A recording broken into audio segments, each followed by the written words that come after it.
Hi everyone. In today's lesson, we're going to talk about how we can prove independence. So to prove that two events are independent of each other, you must show that either one of these two formulas are true. So we need to prove that the probability of A and B, remember that symbol, so the probability of A and B is equal to the probability of A times the probability of B, or that the probability of A line B, remember that line means given, so the probability of A given B must equal the probability of A. So let's see how we can use this in a couple of examples. So example number 1 says, given events A and B such that the probability of A is 0.6, probability of point B is 0.5, and the probability of A and B is 0.8. Determine whether events A and B are independent or dependent. Justify your answer. So what justify your answer means is just to show math, okay? So we have to prove it using the math that we have. So what I'm given is A and B and their intersection, or the and. So it's probable that I want to use this formula up top rather than this formula here. So let's write down what we have. Probability of A and B must equal the probability of A times the probability of B.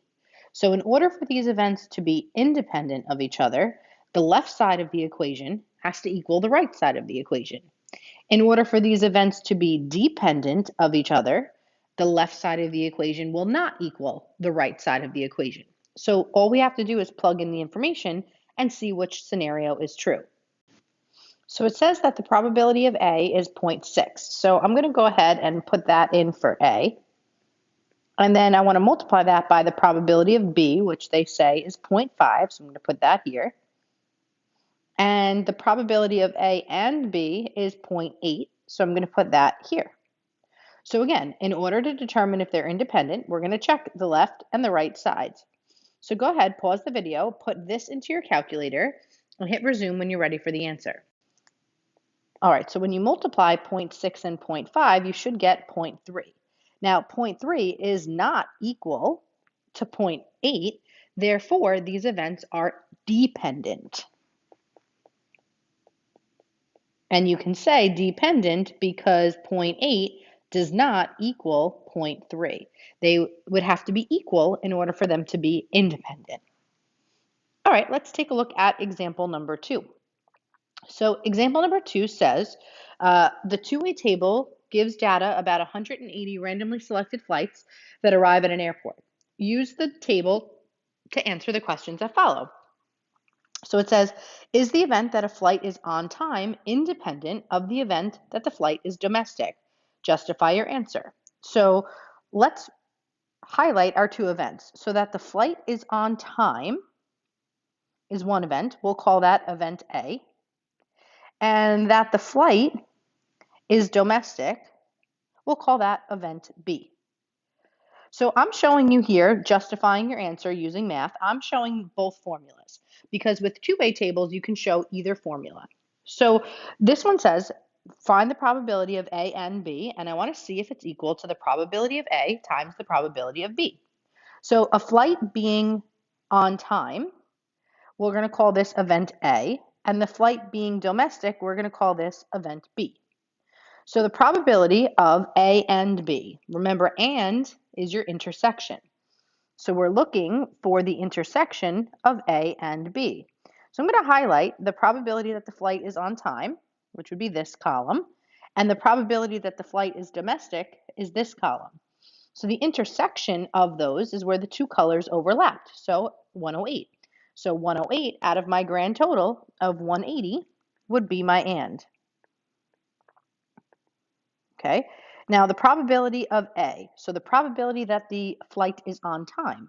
Well, the amount of total flights that are on time is 162 out of the grand total, which would be 180. And now I want to multiply that by the probability of B, so the probability that the flight is domestic. So the total domestic flights is 120 out of the grand total of 180.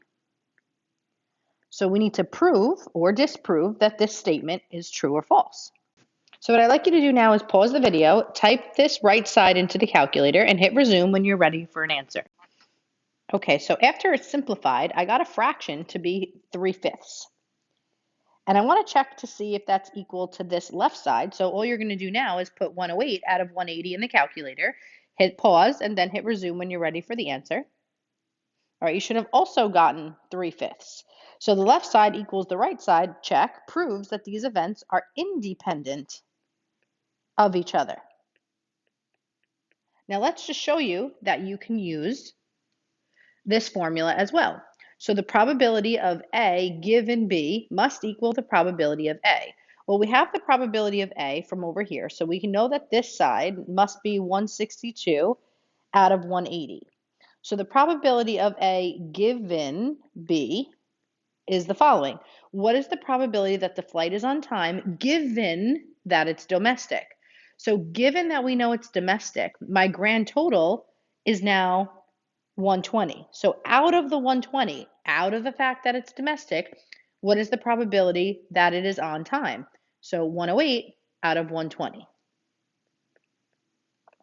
So go ahead, pause the video, type in this into your calculator and this into your calculator, and see if you get the same reduced fraction. And then when you're ready, hit resume. All right, so I actually got that both sides were equal to 9/10. So again, since the left side equals the right side, we know that these two events are independent of each other. Now, these are two different ways, so I'm going to put a big or in the middle. You can either show this way or this way to prove that they're independent, whichever way is easier for you. All right, let's try one more example. Okay, so in a contract negotiations between a local government agency and its workers, it is estimated that there's a 50% chance an agreement will be made on salaries. So 50% chance that an agreement will be made on salaries. It is estimated that there's a 70% chance that there will be an agreement made on insurance benefits. And there is a 20% chance that no agreement will be reached on either issue. Okay, so part A says find the probability that an agreement will be reached on both issues. So in order to answer part A, we actually have to go back to our Venn diagram days. So let's label this area here with A. Let's put a Venn diagram here and here and a box for it. So I'm going to put S for salaries and I for insurance. And I'm going to label what we know. So it says there's a 50% chance on an agreement of salaries. So this whole circle for salaries needs to be 50% or 0.50. And it says an agreement for insurance will be a 70% chance. So again, 0.70. And there's a 20% chance that there will be no agreement on either. So I need to put the 20 on the outside. Now we should remember that all probabilities must add to 1. So if we add 0.50 plus 0.70 plus 0.20, we'll actually get 1.4, which means we're over 1. We're actually over 1 by 0.4. That is your overlap. So if you remember, your overlap goes in the middle. So this is actually 0.4 or 0.40 if you want to write it as 0.40. So this entire circle here has to add up to 0.50. So what needs to go in here? What number plus 0.40 gives me 0.50? You should be saying 0.10, so that would go there. And then this entire circle here has to add up to 0.70, but 0.40 is already taken up, so 0.40 plus 0.30 would give me 0.70. So I just filled in the rest of the Venn diagram for fun. Maybe we'll need it later. It says now for part A, find the probability that an agreement will be reached on both issues. So we know that both is the intersection. So both issues, the answer for part A is 40% or 0.40. So we can leave it at 40% or 0.40, whatever is more convenient. Okay, next. It says, based on this answer, determine whether an agreement on salaries and the agreement on insurance are independent events or not. So agreement on insurance, we can call event A. Oh, excuse me. We'll say salaries is A and insurance is B. It honestly wouldn't matter if you had switched them. So to prove that they're independent, we can use the two formulas. I'm going to show both ways, but you can decide which one works for you. So the probability of A and B must equal the probability of A times the probability of B. So we're going to prove that. So A, we said, was salaries. So the probability that we have an agreement on salaries is the 50%. So that's 0.50. The probability, B, that we have an agreement on insurance benefits, was 0.7, or 70%. And the and, which we just found, the probability of A and B was this middle, is 0.40. So we want to see if these two things are equal. So take a minute, pause the video, multiply these two, and hit resume when you're ready for the answer. If you multiply them, you actually should be getting 0.35. So 0.40 does not equal 0.35. Therefore, these events would be dependent of each other because they're not equal. All right, let's show the other option. Remember, this is an or. You do not have to show both. So let's just prove that the probability of A given B is equal to the probability of A. So remember, this is given. So the probability of A we have from here is 0.50. Probability that we're going to have an agreement on salaries, right, is 50% chance. So we know that this is 0.50. So now how can we calculate the probability of A, salaries, given insurance? So you have to look at your Venn diagram. So given that we have an agreement on insurance, that means my grand total is 0.70. So given that I know that I have a grand total of 70%, what is the probability that a salary agreement is made?